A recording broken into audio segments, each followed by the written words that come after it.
Hi friends, 3D home ടിപ്സിൻ്റെ പുതിയ വീഡിയോസിലേക്ക് എല്ലാവർക്കും സ്വാഗതം. ഒരു ഓട്ടോകാഡ് ഫയലാണ് ഞാൻ ഇവിടെ ഓപ്പൺ ചെയ്ത് വെച്ചിരിക്കുന്നത്. ഈ ഫയൽ സേവ് ചെയ്ത ഫോൾഡർ ഞാൻ ഓപ്പൺ ആക്കിയതിന് ശേഷം അവിടെ നിങ്ങൾക്ക് കാണാൻ സാധിക്കും സേവ് ചെയ്ത ആ ഫയലിൻ്റെ അതേ നെയിമിൽ വേറൊരു ഫയൽ ഹൈഡ് ചെയ്തൊരു ഫയൽ നിങ്ങൾക്ക് കാണാൻ സാധിക്കും. അതായത് ഞാൻ സ്ക്രീനിൽ മാർക്ക് ചെയ്ത ആ ഒരു ഫയൽ. അതിൽ ഓട്ടോകാഡിൻ്റെ ചിഹ്നം, അതായത് എംബ്ലം ഉണ്ടാകത്തില്ല. അതിൻ്റെ ലാസ്റ്റ് നിങ്ങൾക്ക് ശ്രദ്ധിച്ചാൽ ഡോട്ട് ബാക്ക് എന്ന് കാണാൻ സാധിക്കുന്നതാണ്. ഈ ഫയൽ എന്തിനാണ് ഇവിടെ വന്ന് നിൽക്കണമെന്നും അതേപോലെ തന്നെ ഇതെങ്ങനെ ഇവിടെ വന്നുവെന്നും അതിനെക്കുറിച്ചാണ് ഇന്നത്തെ വീഡിയോയിലൂടെ ഞാൻ നിങ്ങൾക്ക് മുന്നിൽ പരിചയപ്പെടുത്താൻ പോകുന്നത്. അതിനാൽ വീഡിയോ സ്കിപ്പ് ചെയ്യാതെ മുഴുവനായിട്ട് കാണാൻ ശ്രമിക്കുക.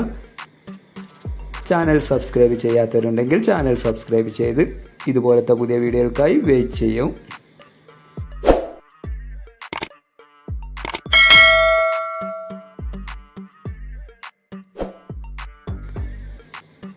ഇനി നമുക്ക് വീഡിയോയിലേക്ക് കിടക്കാം. ഈ ഫയൽ ഒരിക്കലും നിങ്ങൾ ഡിലീറ്റ് ചെയ്യരുത്. ഈ ഫയൽ കൊണ്ടുള്ള ഉപകാരമാണ് ഞാനിനി നിങ്ങൾക്ക് മുന്നിൽ പറഞ്ഞു തരുന്നത്. ഈ ഒരു ഫയൽ, അതായത് മാർക്ക് ചെയ്ത ഈ ഫയൽ നമ്മളുടെ സേവ് ചെയ്ത ഫയലിൻ്റെ ഒരു ബാക്കപ്പ് ഫയലാണ്. നമ്മൾ സേവ് ചെയ്ത ഫയൽ പല കാരണങ്ങൾ കൊണ്ട് ഓപ്പൺ ആകാൻ സാധിക്കാതെ വരികയും അല്ലെങ്കിൽ നമ്മൾ വർക്ക് ചെയ്തുകൊണ്ടിരിക്കുമ്പോൾ അറിയാതെ ക്ലോസ് ആകുകയും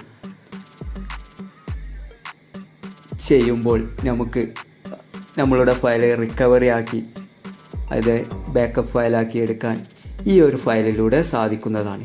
അത് എങ്ങനെയാണ് എന്ന് ഇനി നിങ്ങൾ സ്ക്രീനിൽ ശ്രദ്ധിച്ചാൽ നിങ്ങൾക്ക് മനസ്സിലാക്കാവുന്നതാണ്.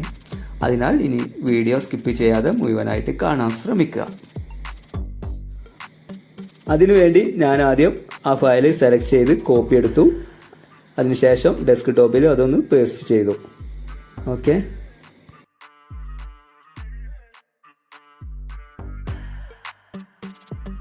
അതിനുശേഷം ആ ഫയലൊന്ന് സെലക്ട് ചെയ്ത് റൈറ്റ് ക്ലിക്ക് ചെയ്തതിന് ശേഷം അതിൽ റീനെയിം കൊടുത്തു. ആ റീനെയിമിൽ നിങ്ങൾ ഏറ്റവും അവസാനത്ത് ഡോട്ട് ബാക്ക് എന്ന് കാണാം.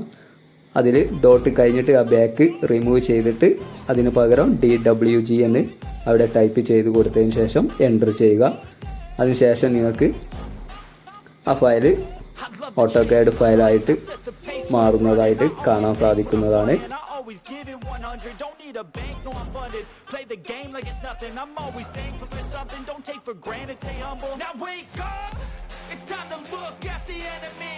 Look in the mirror. അതിനുശേഷം ആ ഫയൽ ഒന്ന് ഓപ്പൺ ചെയ്യാം. It's not working out, maybe it's the chemistry. It's time to break up so I can make a better me. ഇനി നമുക്ക് നമ്മളുടെ ഫോൾഡറുകളിൽ, അതായത് നമ്മൾ സേവ് ചെയ്ത ഓട്ടോകാഡ് ഫയലിനുള്ളിൽ എങ്ങനെ വരുന്നതെന്ന് ഇനി നമുക്ക് നോക്കാം. അതിനുവേണ്ടി നിങ്ങൾ ലെഫ്റ്റ് സൈഡിൽ, അതായത് ഞാൻ മൗസ് കൊണ്ട് കാണിച്ചിരിക്കുന്ന ഭാഗത്ത് ക്ലിക്ക് ചെയ്യുക. അതായത് റൈറ്റ് ക്ലിക്ക് ചെയ്ത് അതിൽ ഓപ്ഷൻ കാണാം. ആ ഓപ്ഷൻ ക്ലിക്ക് ചെയ്യുക. അതിനുശേഷം ഓപ്ഷൻ്റെ ഒരു ബോക്സ് ഓപ്പൺ ആയതായിട്ട് കാണാം. അതിൽ മൂന്നാമത്തെ ഓപ്ഷൻ ഓപ്പൺ ആൻഡ് സേവ് എന്ന് കാണാം. അതിലേറ്റവും താഴത്തായിട്ട് ഓട്ടോമാറ്റിക് സേവ് എന്ന് കാണാം. അതിൻ്റെ നേരെ നിങ്ങൾക്ക് അവിടെ ടിക്ക് ചെയ്തതായിട്ട് കാണാം. അത് നിങ്ങളുടെ സിസ്റ്റത്തിൽ, നിങ്ങളുടെ ഓപ്ഷനിൽ അത് ടിക്കാണോ എന്ന് ചെക്ക് ചെയ്യുക. ടിക്ക് ഓഫ് ആണെങ്കിൽ ഓൺ ചെയ്ത് കൊടുക്കുക. അതിനുശേഷം അതിൻ്റെ തൊട്ട് താഴത്ത് 10 എന്ന് കാണാം. അത് ടൈമാണ് സൂചിപ്പിക്കുന്നത്. അവിടെ 5 കൊടുത്താൽ, അതേപോലെ തന്നെ ഞാൻ ഇവിടെ 10 ആണ് കൊടുത്തത്, അതായത് 10. അത് നമ്മളുടെ ഓട്ടോകാഡ് ഫയൽ നമ്മൾ വർക്ക് ചെയ്തുകൊണ്ടിരിക്കുമ്പോൾ ഓരോ 10 മിനിറ്റ് കഴിയുമ്പോഴും നമ്മളുടെ ഓട്ടോകാഡ് ഫയൽ ഓട്ടോമാറ്റിക്കായി സേവ് ആകുന്നതാണ്. അതിനാൽ നിങ്ങൾ അവിടെ ടൈം സെറ്റ് ചെയ്യുമ്പോൾ കുറഞ്ഞ ടൈം സെറ്റ് ചെയ്യാൻ ശ്രദ്ധിക്കുക. അതിനുശേഷം അപ്ലൈ കൊടുക്കുക, ഓക്കെ കൊടുക്കുക.